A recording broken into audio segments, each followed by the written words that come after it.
en comercios e industrias con cierres y aumento de la tasa de desempleo. La tasa de desempleo promedio en la provincia del Chaco era equivalente al 4,2% durante nuestras administraciones y ahora está en 11%. En segundo lugar, se triplicó casi. Observamos también que todos los indicadores de carácter social se deterioran porque lo que uno observa es que, por ejemplo, el servicio público o las tarifas se han incrementado de una manera gravitante. Ejemplo, 700% en materia de energía eléctrica. Te podrás imaginar que eso significa para una familia que gastaba 9.000 pesos, 12.000 o 15.000 o como máximo 20.000 pesos de una factura de luz, empieza a recibir 250 o 300.000 pesos. Eso se torna francamente impagable. O lo mismo que la tarifa de agua potable de 4.000 a 32.000 pesos. O eventualmente el tema de transporte público de pasajeros de 75 pesos a 1.300 con una perspectiva de aumentar a 1.500. O sea, claramente los servicios públicos, o lo mismo que la garrafa de gas de 10 kilos, por ejemplo, un tema importante como fuente de energía para muchos hogares. En ese contexto, una garrafa que valía 4.000, 5.000 pesos, que tenía alto componente de subsidio, prácticamente por la mitad, hoy tiene que ser pagado o en 15.000, 19.000 o hasta 30.000 pesos en distintos lugares del impenetrable chaqueño. Entonces, estás observando un deterioro extraordinario en términos del ajuste mismo que hace Cedero en materia de perseguir opositores, de disminuir el número de empleados públicos. Bueno, todo eso tiene un impacto muy significativo en la economía hogareña, ¿no? Ahora, Capitanich, recién acá hacíamos una evaluación también electoral para lo que se viene y un poco lo que pasó en la Ciudad de Buenos Aires. Ahora, en Chaco también adelantaron las elecciones y es llamativo también el resultado, ¿no? Lo tuvimos acá en el piso a Juan Manuel Pedrini, que planteaba si el peronismo se unía, le ganábamos a los libertarios. Y aún así, Esdero logró una suerte de apoyo a su gestión, digamos, por los votos. A ver, obviamente nosotros hemos hecho el máximo esfuerzo en la provincia de Chaco para obtener la unidad total del justicialismo, pero bueno, existieron variantes. La sumatoria de ambos efectivamente es un virtual empate. Si sumamos otros aliados que también se desperdigaron en este intento, efectivamente hubiésemos ganado la elección. Pero bueno, ¿les deja eso una reflexión para el futuro? ¿Les deja eso una reflexión para el futuro? Siempre es una reflexión para el presente. Nosotros no es que planteamos un impedimento para no estar. Lo que pasa es que también lo que queda claro es que si esto hubiese sido o con una primaria abierta, obligatoria y simultánea, o eventualmente unas internas abiertas como se practicaba usualmente antes de las primarias por parte del justicialismo, efectivamente hubiese sido mayoría y minoría, que era parte de la negociación que nosotros estábamos pergeñando desde el punto de vista político. Pero bueno, eso finalmente no se dio, pero bueno, creo que queda como reflexión siempre que desunidos nos ganan, unidos podemos tener una fuerza muy competitiva, empatar una elección, y para ganar necesitamos sumar sectores, y eso es lo que nosotros necesitamos tenerlo bien claro.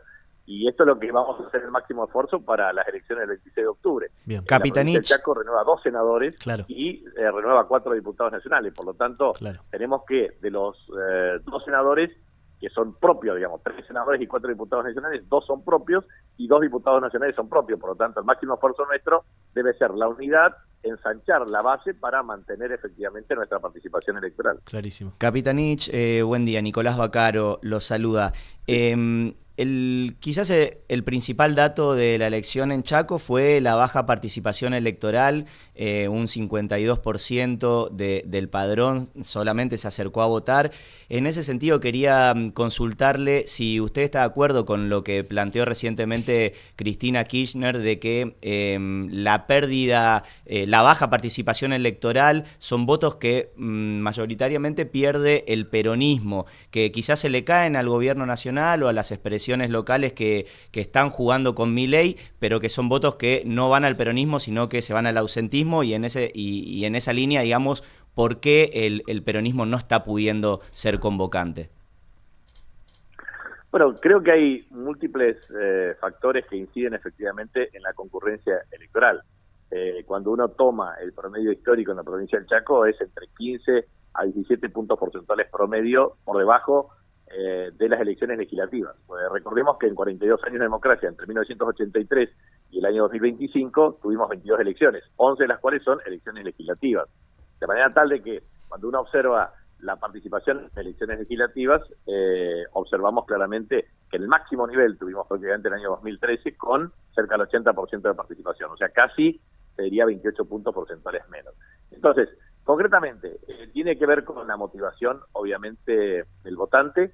Segundo, el cansancio o la fatiga democrática que implican desdoblar elecciones cuando no corresponde. En mi caso, yo he tenido 3 mandatos como gobernador de la provincia del Chaco y siempre unifiqué las elecciones legislativas, porque entiendo que hacer muchas elecciones definitivamente genera fatiga para cada uno de los ciudadanos que participan. Y en tercer lugar, porque acá creo que usan una estrategia muy importante que Stephen Forti lo establece desde el punto de vista de la extrema derecha como estrategia, digamos. Ellos tienen una plataforma digital a partir del cual trabajan muy claramente su voto desde el punto de vista de los mecanismos de adhesión y de los mecanismos de oposición a ese voto. Y en esa inteligencia lo que hacen es un modelo que efectivamente promueven un sistema de no participación del voto que no es de ellos. O sea, ellos incentivan su voto propio y desalientan el voto ajeno.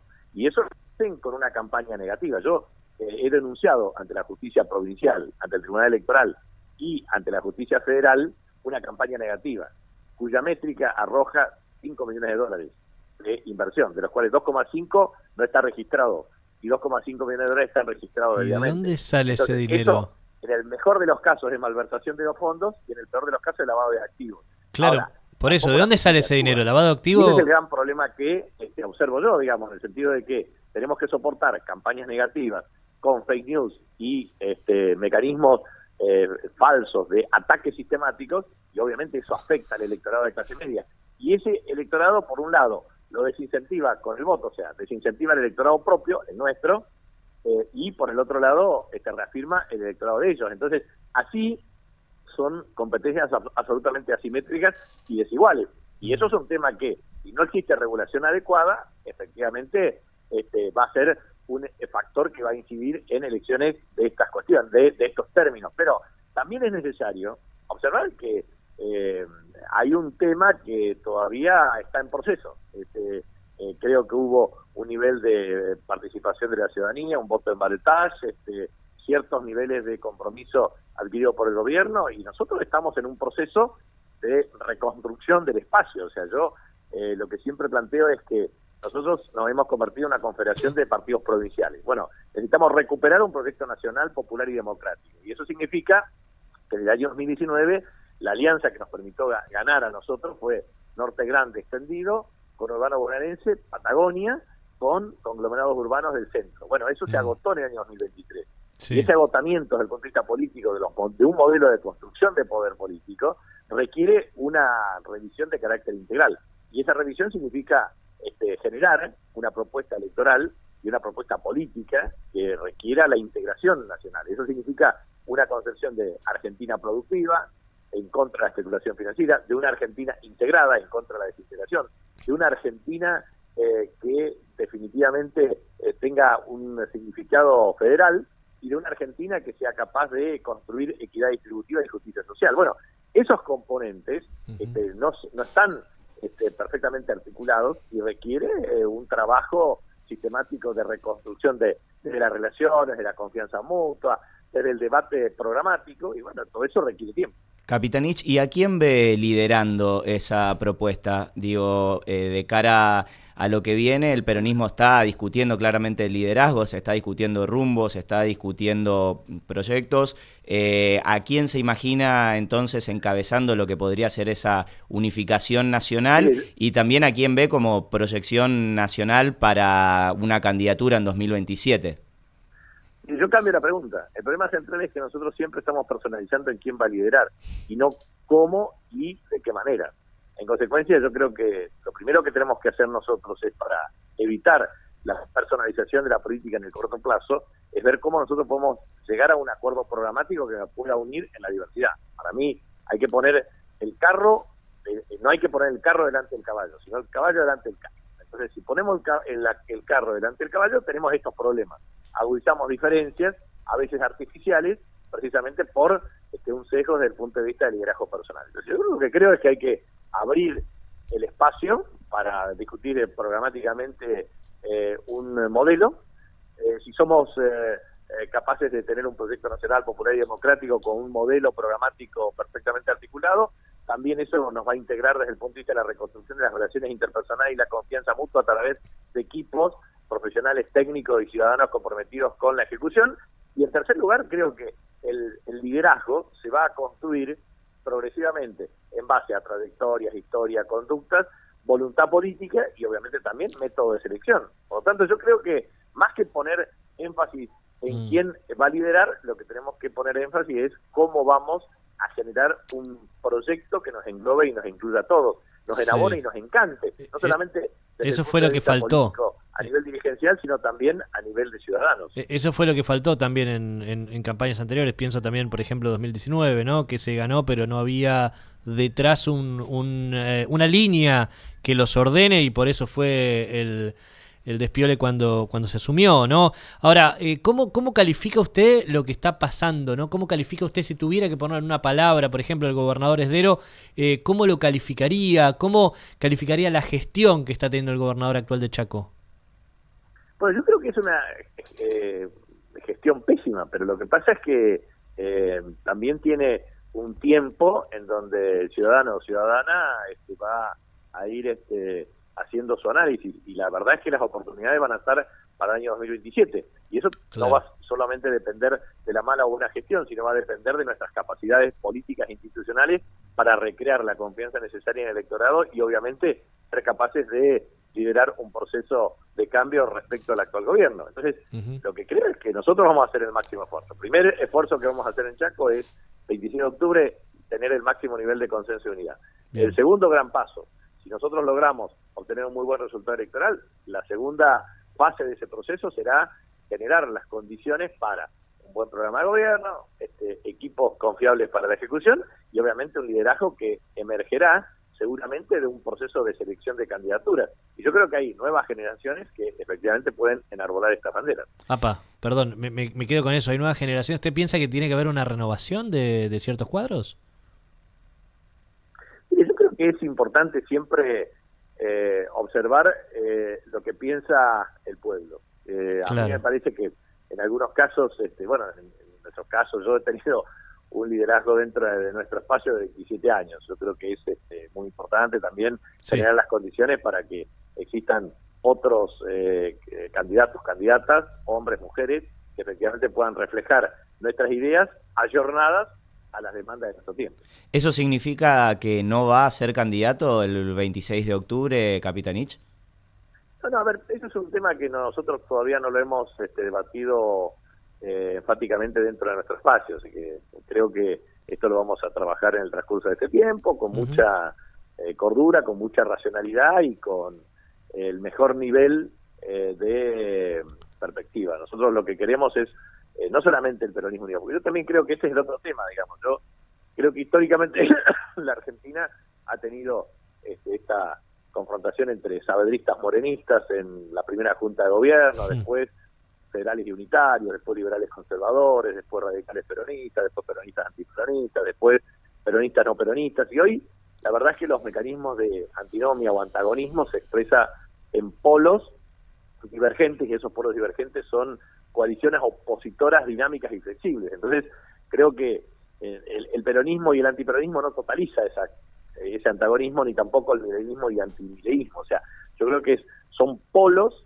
que expresan visiones a veces dicotómicas, a veces muy opuestas, a veces diametralmente opuestas, pero bueno, también es necesario establecer puntos de acuerdo, puntos de consenso, porque definitivamente necesitamos un proyecto nacional, popular, democrático, en una democracia pluralista que nos incluya y nos englobe a todos. Ahora, muchas veces el antagonismo enceguece, y ese enceguecimiento lo que genera provoca exclusión, y esa exclusión muchas veces impide construir un país inclusivo y equitativo. Me parece interesante sus declaraciones, Capitanich, porque no escucho a muchos dirigentes utilizar las palabras, los términos que está usted planteándonos. Me parece más que interesante.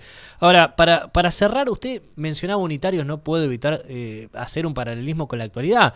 El gobierno de Milei es abiertamente unitario, y muchos de los gobernadores que están adhiriendo de forma dicta también están planteándose como unitarios, priorizando Buenos Aires por sobre sus provincias. Y en el caso del Chaco también lo considero de esa manera. ¿Por qué de todos modos siguen apoyándolo a Milei si no les da obra pública, si les quita el fondo para pagarle a los docentes parte de su salario, si les quita dinero para seguridad, si les quita directamente, ya no les amplía la red de gas, no les da obras de infraestructura, no les da nada? ¿Por qué lo siguen apoyando? ¿O será que les da por alguna otra vía que no sea la que vemos todos en el boletín oficial? No sé qué pasa ahí.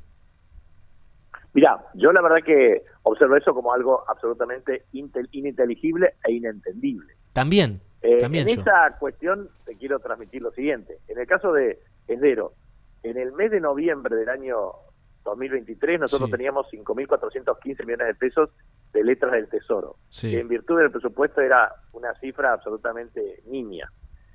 Hoy son 115.000 millones de pesos de letras del Tesoro y se pagan tasas superiores al 40%, con lo cual se capitaliza y se duplica la deuda en forma progresiva. Perdón, o sea, Chaco se endeudó mucho más de lo que estaba. Del Tesoro equivalente a 315.000 millones de pesos, de los cuales 120.000 millones de pesos son anticipos a un año. O sea, realmente lo que ha hecho Esdero es un desastre fiscal y tiene alto endeudamiento de corto plazo que se lo financia el gobierno de Milei. O sea, está atado de pies y manos a ese financiamiento. Ahora, lo que te digo es lo siguiente: el déficit del sistema previsional de las 12 provincias que no transfieren, Milei no transfiere un centavo, con lo cual no entiendo por qué los gobernadores no se plantan. Segundo, no hay obra pública, el deterioro de las rutas, no hay vivienda, no hay empleo de la obra pública, no hay efecto multiplicador en el desenvolvimiento de la actividad económica, sufre la gente y sin embargo los gobernadores no hacen nada. En tercer lugar, los jubilados y pensionados son efectivamente parte del ajuste brutal que ha hecho Milei y sin embargo los gobernadores no dicen nada. ¿Los jubilados dónde viven? En las provincias. ¿Dónde viven los pensionados? En las provincias. En el caso concreto, en la provincia del Chaco hay 137.000 pensionados. Cerca de 26.000 le están quitando, es como quitarle la comida de la boca a mucha gente más pobre, y la verdad es que Esdero no hace nada, y es cómplice de este gobierno. Ahora, también es objetivamente cierto que la ciudadanía tiene que reaccionar en términos de entender que existen intereses propios, intereses que son subjetivos, que tiene que defender a través del voto ciudadano. Bueno, a veces no se encuentra una explicación razonable de por qué efectivamente eso no se manifiesta en las urnas. Pero bueno, eso a veces son procesos políticos y de carácter social que hay que entenderlo con una cierta lógica. Hay que ver, para mí claramente lo que yo observo es que hasta el 26 de octubre esta estabilidad monetaria puede sostenerse y le puede dar aire al gobierno. Ahora, lo que queda claro es que la inconsistencia macroeconómica de orden estructural del sector externo va a generar serias dificultades hacia adelante. Primero porque va a aumentar drásticamente la tasa de desempleo. Segundo porque el deterioro del salario es harto evidente. Tercero porque el aumento de los servicios se torna impagable. Y cuarto porque efectivamente el sector externo con déficit en cuenta corriente es no financiable, sino vía endeudamiento cada vez más notorio e irresponsable. Por lo tanto, si uno mira todo eso, el futuro es un futuro realmente muy complejo para el gobierno. Y obviamente requiere de la oposición ver cómo tener un buen plan de gobierno de alternativa, buenos equipos para llevarlos adelante, pero a su vez construir una ampliación de esa base electoral, porque entendemos nosotros que cada liderazgo requiere administrar contradicciones y conflictos de una manera perceptiblemente diferente. Se nota que habla como ex jefe de gabinete, con conocimiento de causa y de los números, además de como ex gobernador. Capitanich, ha sido un gusto. Yo también quedo estupefacto, la verdad, con estos, la verdad, gobernadores que, a pesar de que no reciben nada de forma tangible, siguen apoyando de forma enceguecida casi al presidente de la Nación. Me deja la sospecha de que algo de todos modos les está llegando, lo que pasa es que no lo vemos nosotros porque no está publicado en ningún lado. Le agradecemos, Capitanich, y bueno, si está en Buenos Aires en el futuro, encantadísimos de tenerlo aquí en el piso con nosotros más adelante. Bueno, muchísimas gracias. Yo la verdad es que es absolutamente incomprensible, pero bueno, creemos que el federalismo debe ser una bandera perfectamente levantada. Un abrazo grande, Jorge Capitanich, ex gobernador de la provincia de Chaco, también fue jefe de gabinete de ministros y pasó por aquí por Sin Estado en Diagonales. ¿Qué declaraciones que dio? Va a hacer ruido esto, Nico. Y siempre tira. Está acostumbrado. Habló de renovación, de figuras. No sé si se refería ya ahora, pero me parece para gobernación de Chaco van a presentar otra persona, quizás otra imagen. No me quiso decir si va a ser candidato en octubre. Quizás es muy pronto para definirlo en este momento. Pero después... tampoco lo negó. Tampoco no. lo negó, dijo que lo iban a discutir. Fue candidato en las elecciones locales, así que... Faltan 3 meses todavía para eso igual. Si se presenta de nuevo en octubre, claramente está dando una señal muy importante de cara a lo que va a ser la disputa por la gobernación en el 27. Claro, por eso. Habló de renovación, habló de volver a encantar, habló de federalismo. Me parece que eso es parte de la conversación que nos estaba quedando afuera y que necesitamos volver a incorporar.